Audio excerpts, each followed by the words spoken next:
So I had worked with an employer about a year or so ago.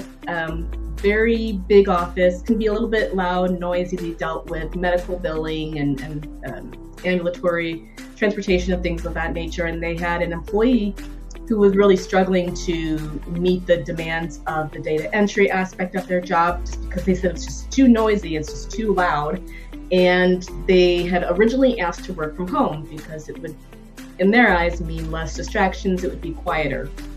Before the employer moved to that accommodation, they said, well, let's try some other things that you kind of brought up that work. So this employee had previously talked about how when they're on public transportation, they'll use some noise canceling headphones that kind of keeps them in their zone and they don't feel as anxious about writing. And so the employer worked with that employee to determine, hey, can we buy you noise canceling headphones, or can we put up a cubicle so it's a little bit higher and you're not seeing people walking by and seeing those distractions. And it actually ended up working out really well for that employee, so much so that other employees who had the same kind of neurodivergence with ADHD and troubles focusing, it gave them the confidence to be able to come forward as well and say, hey, listen, I'm also having this problem. I didn't think you guys would care or listen. Can I try something like this as well? And so you've got a couple of employees in that office now who have the noise canceling headphones and who maybe have moved their workstation a little bit so that they're not seeing everyone walking by, and they are now meeting and exceeding those expectations for their position.